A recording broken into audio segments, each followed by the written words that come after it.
You must learn to obey. You must learn to obey. We programmed your brain. Hi, everybody. Welcome to the Frank Factor. This is going to be a spellbinding show. Yes.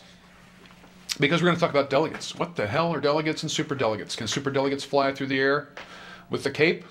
The short answer is no. They are part of an archaic piece of shit that stands between us and our votes. Delegates basically serve the same purpose as electors in the Electoral College, which you can shove. That said, a delegate is, as its name implies, a person appointed or elected to represent others in a task or an assignment. Why you'd want that today, I'm not really sure. Our presidential primaries culminate in a delegate convention.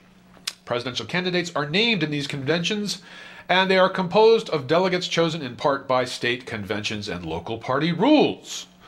In the end, the candidate with the greatest number of delegate votes wins the nomination. Now, the assignment of the apportionment of these delegates is determined by an array of individual formulas and practices. This makes a relatively short explanation like this just about useless. That said, let's think about this. What's probably not well known is that in neither the primary nor the general presidential elections does the popular vote directly determine the winner. In the primary, delegates are the go-between, and in the general election, electors are the go-between. There is a history as to the evolution of this system, but I'm not going to go to detail here about that. That'll really put you into a coma. Basically, delegates fall into two types, pledged and unpledged. Pledged delegates must vote for specific presidential candidates at the National Convention for at least the first ballot. After that, the rules change, but usually they are bound by the results of the state's presidential primary or by the preferences of those attending caucuses or the state convention. Aha! About 80% of the delegates to the Democratic Convention and 82% of the delegates to the Republican Convention will be pledged delegates. As to delegate representation of the public, there are two basic subtypes of pledged delegates, district level and at large. District-level delegates are almost always associated with congressional districts. At-large delegates are considered statewide delegates. For Democrats, district and at-large delegates are always pledged, and they are part of the state's base delegation. Base delegations also include a third type of unpledged delegate, or the superdelegate, composed of party leaders and elected officials. These are typically city mayors, legislative leaders, county party officials, etc., and they make up about 15% of all delegates. Superdelegates on the Democrat side include Barbara Boxer, Jimmy Carter, Bill Clinton, Howard Dean, Chris Dodd, Al Gore, and Superman. Republicans have less strict rules about the number and type of pledged delegates. Some state primaries treat all their pledged delegates as at-large, and some treat them all as district delegates, and some use both district and at-large designations.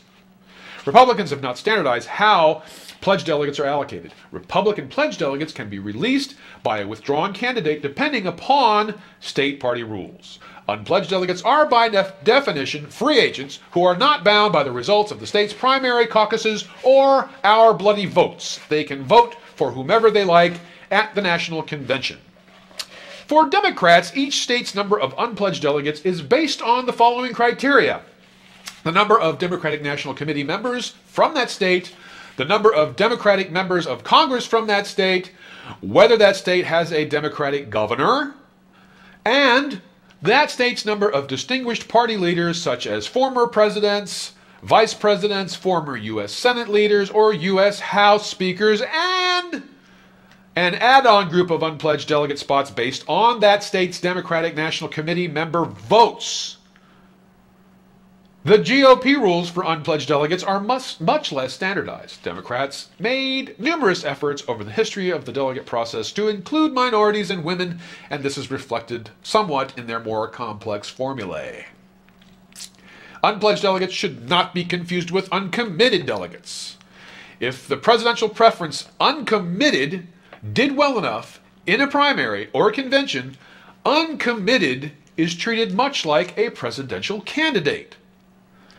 As bad as this mess sounds, only 3 times in our history has a candidate lost the popular national vote and been elected by electoral vote, and in both those cases the popular vote was extremely close.